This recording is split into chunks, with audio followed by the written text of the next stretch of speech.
bechamel and you add cheese as well, it's a morning. Some may say it's from Mars, some may call it cheese sauce, it's a morning. You can put it in the lasagna tin, make it thick or thin, and do it your way. When you make bechamel and you add cheese as well, it's a morning. You're listening to Rebecca Bowen with Quite a Stirr on Radio Cardiff 98.7 FM.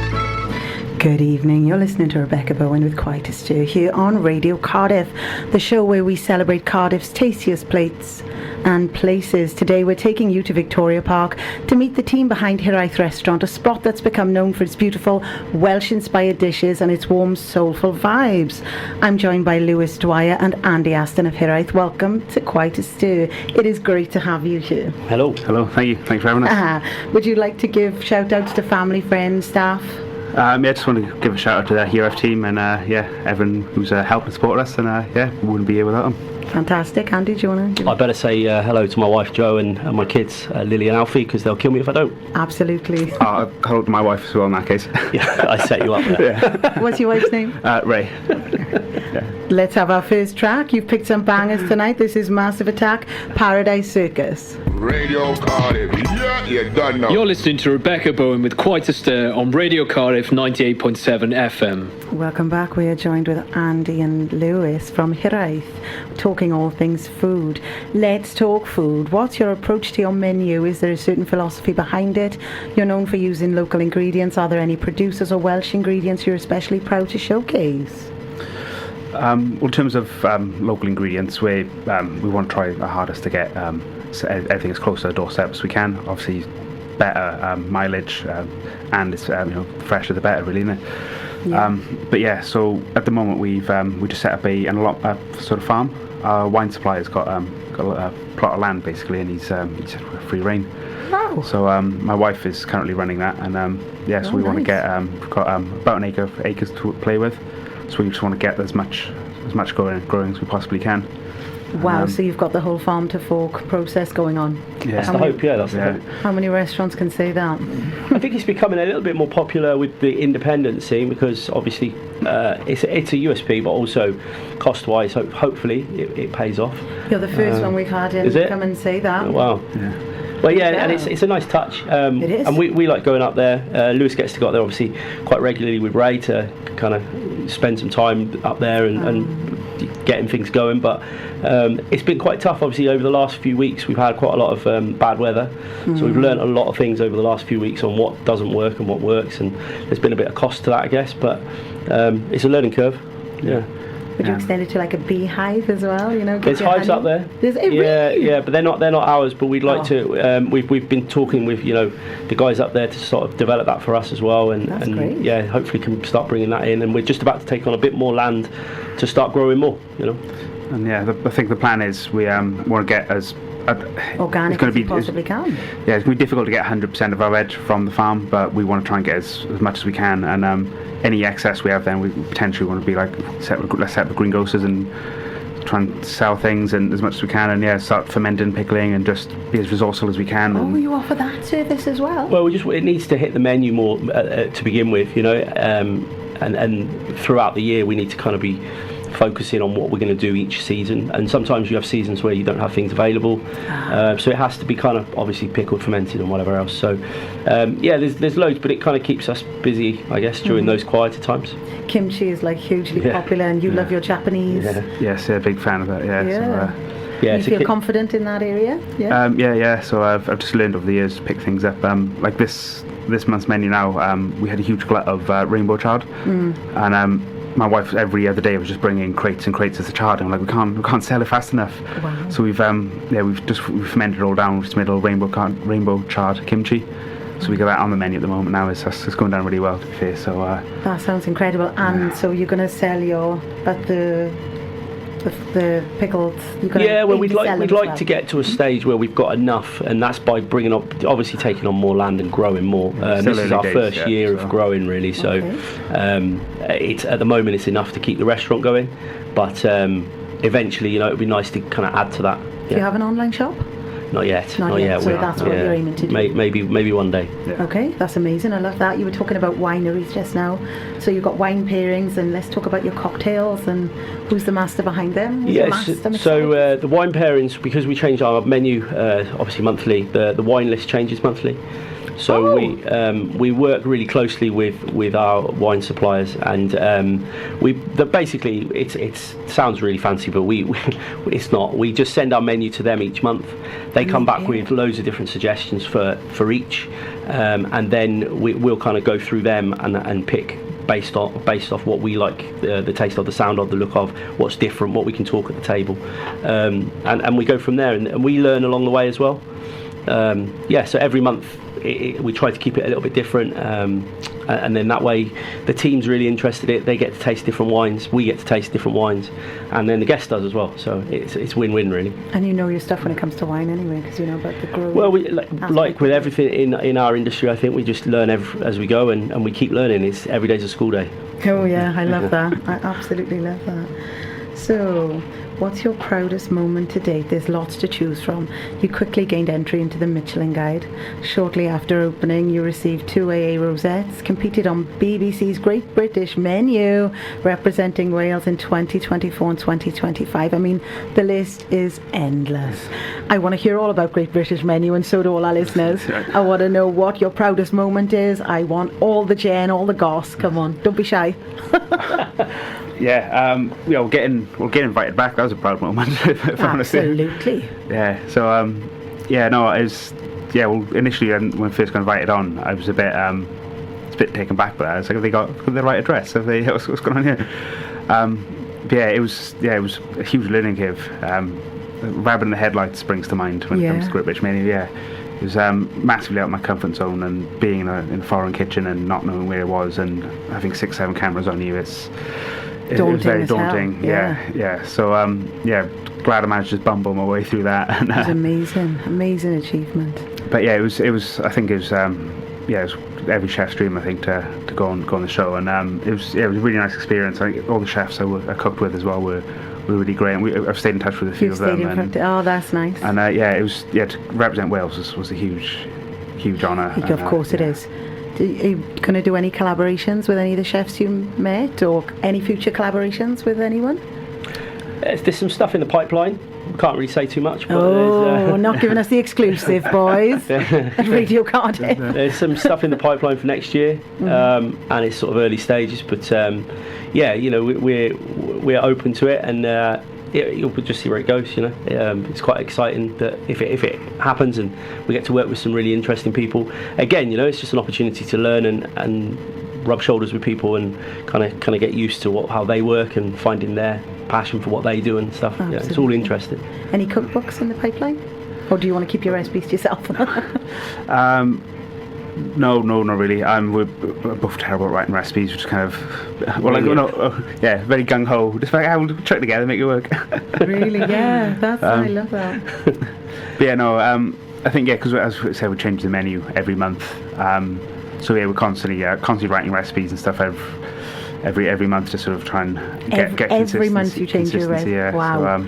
So, we were discussing that on the way here. Actually, maybe that might be a bit excessive, but that's what we've always done. Yeah. That's great, though. Yeah, we both myself and Andy, we both really just love coming up with ideas and writing dishes and recipes and stuff. So it's trying to get them all pinned down into a one book would be a bit of a challenge, I think. I know what you mean. Do you get any customers coming back thinking, I want this one from last month, so what about that dish, and they're thinking, oh, this is different? I think it's almost the opposite. We have our guests book because they know that the menu's changing each month, so they'll book for the next month and the following month, and so we see that repeat custom, and it's nice that they kind of trust us. They don't even know the menu when they've booked, because they've booked a month before or whatever. So it's quite nice that they've got that trust that they can just book in because they like the style of food and they like what we do, which is really nice. So that's really good, and they're kind of coming on the journey with us. And you must have had an influx of guests, not just your regular customers after obviously the TV. It's quite interesting. It's even now we're getting people come in and mention, so on the telly, and there's There's a frenzy around you Yeah. and you get pointed at in the street, as you were saying. That must be cool to be Photos. local celebrity in the area. He's had to do a few autographs. It's quite funny. Yeah. Do you have any pictures with people? awkwardly, so I'm like trying to drag him out the kitchen, and I've just standing awkwardly trying to like smile and not look like a weirdo. No, I think that's really cool. People love that kind of thing.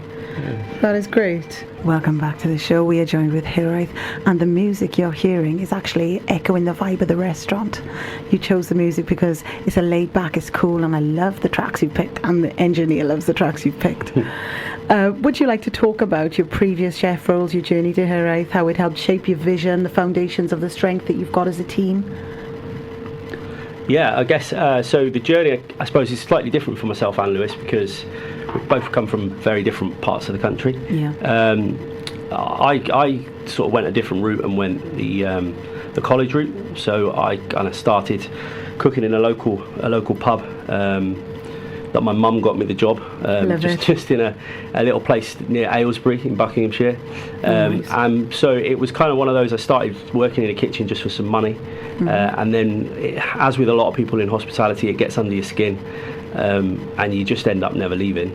So I, my mum and dad were very much kind of, if you're going to do this, you've got to learn. So I ended up in the local college, and then from there ended up in Birmingham in a college there as well. And it was just sort of 6-7 years of college, just learning and doing cooking, but also the business side of it. That's so right, I always knew that I wanted to kind of have my own, and being very much in the driving force of a business. Brilliant. So I didn't just want to have that kind of you can cook, but that's it. I wanted a bit more to it. So that's kind of where my background was. And then having met my wife at university, she decided that we were moving, so we moved. Nice Welsh girl. Yeah, so we moved back to her home and ended up in South Wales. So which is great. I wouldn't have it any other way now. Fantastic. It's been amazing. So obviously once we moved to Wales, it was finding the right places, and at the time, the food scene wasn't as easy or as good as it is now. So it was really difficult, but worked my way around and eventually took the plunge to take on my own place. So I took on a gastropub in Penturk called the King's Arms, and as I was taking that on, it just so happened that Lewis was the head chef and was leaving. So we I brought a team in, and the team that were there, which was Lewis and his guys, were leaving. And we wasn't leaving because Andy started. No, that was just coincidence. But we crossed paths. And that was kind of like the first time we ever met, and then along the way I've worked in various places and had various places in South Wales, and myself and Lewis have kind of worked in some of those together and worked in various kitchens together, and so kind of that's the journey it got me on very to where well, we are. because that's half the battle, as you were saying just now. And then Lewis's journey is slightly different, as I say. So take the lead, go for it. So I left school. I did sixth form, left school at 18. Thought I'm not going to go to university because I didn't know what I wanted to do. I sort of had no direction. I was just bumbling my way through as teenagers do. And you play guitar? So it's just I think You look like a rock star though as well. Aspiring to be a rock star. No direction. But I just started working in a local bar by me, a local tapas bar, and I started washing pots there, just some extra drink money really. Yeah. And off the back of that, then sort of just started doing a little bit of prep work, and next thing I was cooking, and I thought I quite enjoy this, and picked it up quite quick. And You could say that again. So I thought I'll just do this until I can figure out what I want to do in my life. I'm still trying to figure it out, but off the back of that, then I just over the years sort of just worked from kitchen to kitchen around Cardiff, and sort of worked my way up. Then I got a job at a gastropub, the Bunch of Grapes in Pontypridd. Oh, and, really? That was okay. I know. Yeah, so I was there for a year or so, and then they had a sister restaurant, the King's Arms in Penturk. Ah. So I went and took that on, and obviously met Andy briefly. But then I was leaving to go travelling. So where'd you go? So basically, spent a year travelling. So myself and my now wife, not at the time, but we spent a year. We went to India for about 4 months, and then we did Singapore, Vietnam, Laos, Turkey. So basically most of Asia. Because you love Japanese food, don't you? So yeah. Did you learn to do any cooking courses there, or did you? Mostly drinking. If Okay. honest. Fair enough. At least you're honest. Yeah, but the reason we went there was purely for the food. We'd spend our lunches discussing dinner, our dinner discussing breakfast, and we just spent the whole time. We spent a year eating basically. And where's your favourite place that you've been to for food? definitely Japan. It is Japan, is it? Yeah, we this was many years later. We thought I need to take the plunge, and I fell in love with Japanese cooking through instant noodles, and I just sort of I could eat ramen every day if it wasn't for my wife. I love it. But yeah, we spent 4 weeks in Japan, and we just sort of potted around, and we just very struggled to come home. I was just like, should we just not set do up that? shop there? Yeah. But you decided to come back. Exactly, yeah, and we came back, and then I got I was looking for work, and then Andy was taking on a pub, and we stayed in touch after we met, and Andy was looking for a head chef at the time, so I started working with Andy. And we sort of, as you said, we worked on and off for years together. Then after it got to a point where I sort of wanted to take the plunge and get my own site, but didn't have I didn't have the guts to actually do it. So I thought, it's quite a thing, isn't it? Yeah, I'll dip my toe in the water, and I'll just start doing pop-ups. So I did pop-ups for about a year, just various sites in and around Cardiff, and never made any money, but it was just a nice experience. The experience. Yeah, just writing menus, finding and your just feet. Yeah, and getting sort of Hiraeth established, basically. Great, yeah. And then I think it got to lockdown, and I thought, I think I need to take the plunge, but just didn't quite want to do it on my own. So then obviously we got in touch with Andy. Me in. Yeah. I was like, right, if I'm going down, I'm taking you with me, basically. I love that. Speaking of your pop-ups, do you ever do a festival? Because you love your music as well. Do you ever do a festival? No. They say you could make a ton of money in a festival. We've What, like a Glasgow or something? Yeah. Oh my God, that's big. That is. Yeah. No. Food. We'd love to do a food festival, so it's like Abergwenny Food Festival. It's always it's been on our list. So a food festival rather than a music festival. Yeah, something probably where we could again like meet people of similar sort of. Oh yeah, you can do that. No problem though. The door's open for you. You know, you've had your TV exposure. People know who you are. We'll see. We'll see if they come absolutely. Speaking of strong friendships and foundations, you've got a job vacancy at the moment. Yeah, we have one of our team recently moved on, and it was quite sad to have someone. It was almost from the beginning when we came to Victoria Park. They joined us, so they've gone on, for their own reasons, and.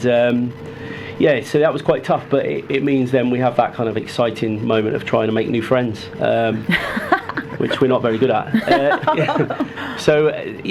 I suppose recruiting is hard because you do get applicants. We get CVs, but it's not always about that for us. It's about the person themselves, and finding someone that we can and spend a long day with.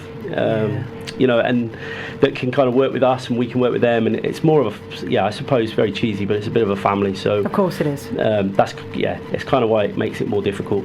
And then you want to nurture that person and have them come on board for the long haul. You don't want inevitably in this industry there's always people that don't stay, but it'd be nice to have a bit of continuity and stability, so that it makes it tougher. But it has to be someone that has a sort of skill. They have to know what they're doing. There's got to be a base level, hasn't it? A base level, yeah. Yeah, a base level. They've got to be able to boil an egg. Yeah.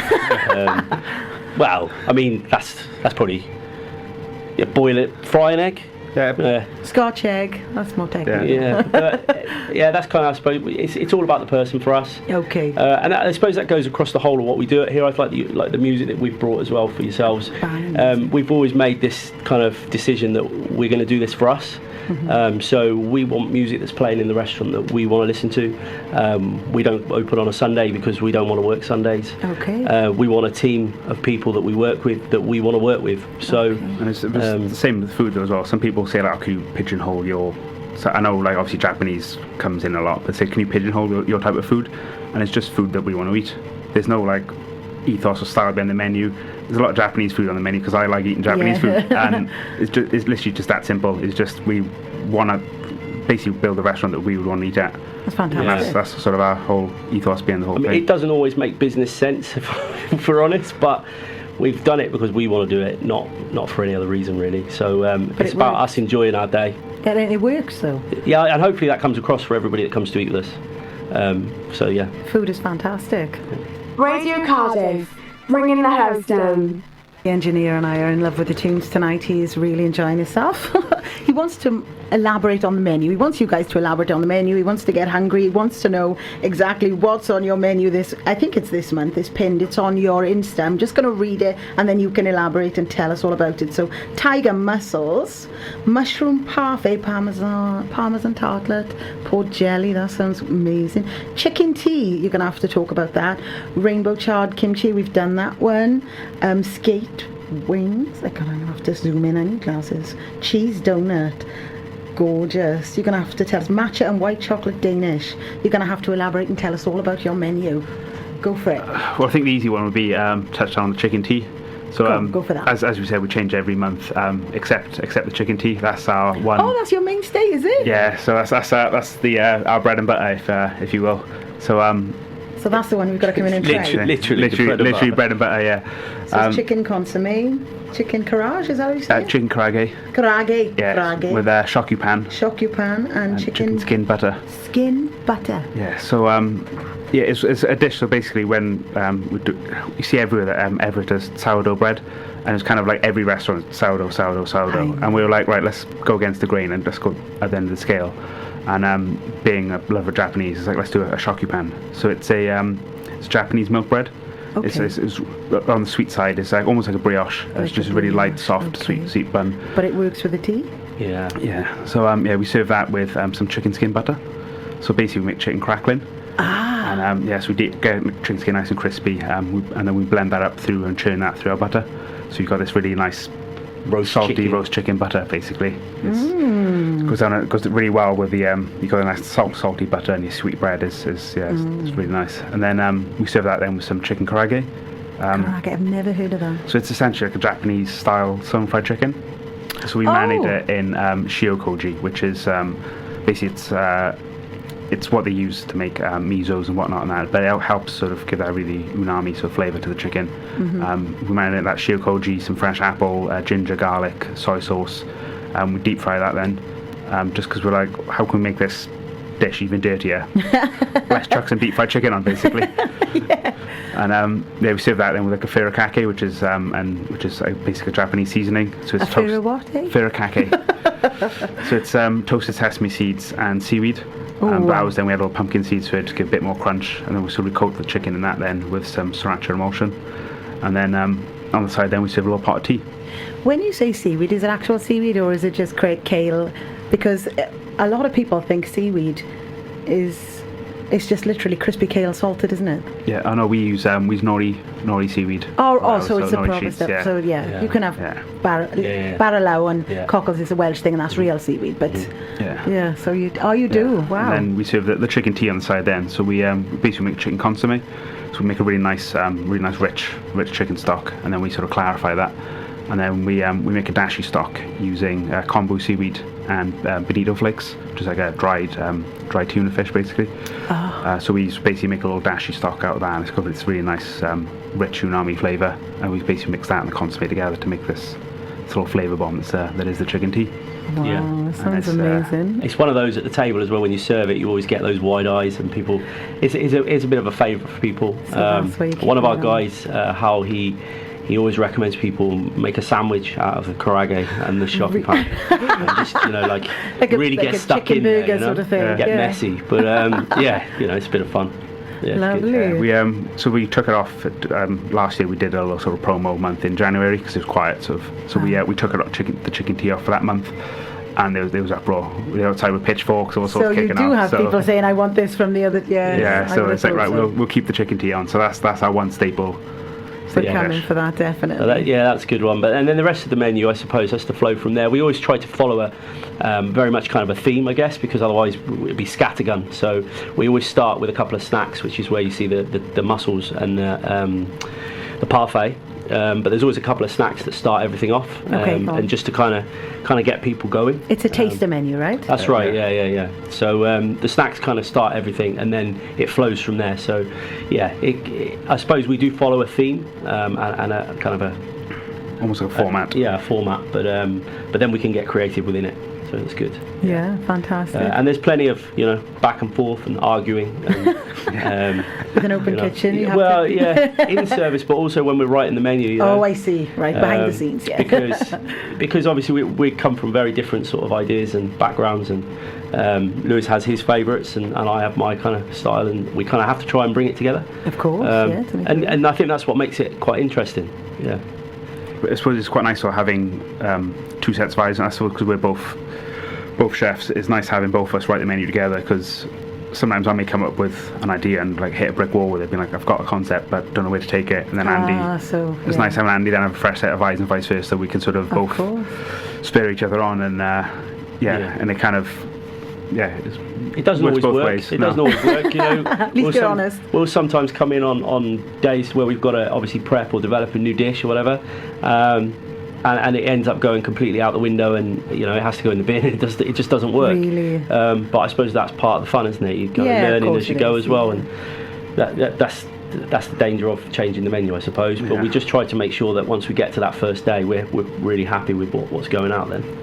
Yeah. Fair enough, yeah. We could play it safe, I suppose, and just go, cool, there's a classic dish, it works, let's just do that. But we quite like getting creative, and quite like the exciting element of like mashups, I suppose you say, of dishes, and it's quite fun. Have you got a pastry chef that you work with, or do you just... No, we could do with one, to be fair, because our pastry skills are not that great, but we bumble our way through.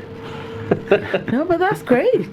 That's great. If you can do it, if you can lend yourself to all aspects in the kitchen, that's fantastic. You do the business side of things as well. It keeps it more, if you're very much pigeonholed into one thing, I think it could get a little bit stale. But the fact that we all get to kind of have a go at different techniques and different things keeps it more interesting. And obviously, naturally, there are people within the team that are better at certain aspects. Okay. But we all have to learn. Well, you do a Danish and a cannelle.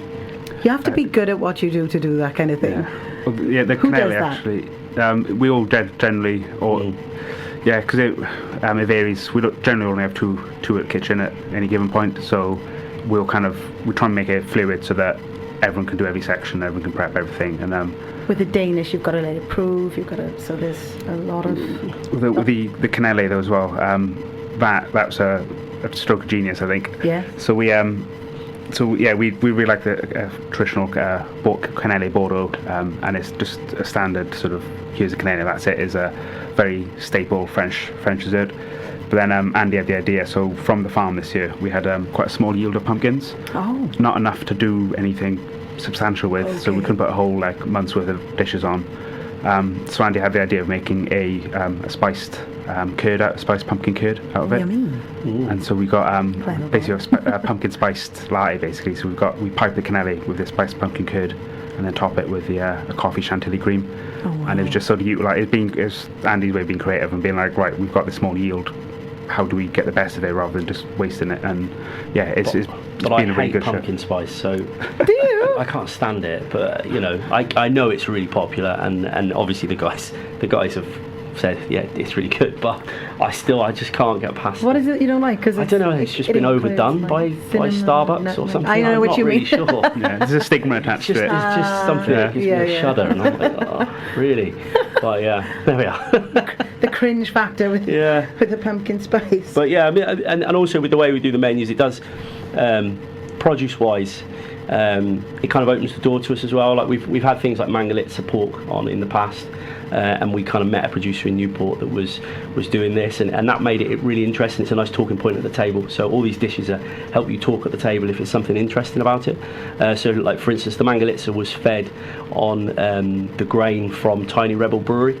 So like when you're at the table and people are like, oh, that's really interesting, and it kind of helps with the whole conversation, I suppose, element, and sells the dish as well, and then hopefully as long as we do that produce justice, it all comes together, doesn't it? That's incredible. Do you want to highlight anything before we wrap things up? Because I think we've touched on all the questions that I have, and we've gone through your menus. Well, just we're in Victoria Park, come and see us, get a table booked. What are your opening hours, boys? We're there. We're serving from Wednesday evening from 6 o'clock all the way through till Saturday evening. So we do Wednesday night, Thursday, Friday, and Saturday lunch, and then Thursday, Friday, and Saturday evening as well. Yeah. Would you ever expand to like a live music or acoustic session in there? I think we're probably too small. You'd be surprised with an acoustic. Yeah. Yeah, we had someone email the day wanted a table of 30 with a live band, and I was like, could they be on each other's shoulders or something? How's that going to work? Maybe an acoustic, and they could get away with. If it can match the vibe of the music that's playing, I guess it would be good fun. Okay. Yeah. Get on Jamiroquai wants to come down. Yeah. Yeah. In his purple Lambo, right? Yeah. Well, I don't think he's got it anymore. Okay. Yeah. Thank you for coming in. You've been amazing. Get your bums to Hiraeth. We're going to leave you with a track from 4 Act Riot. This is Crisis.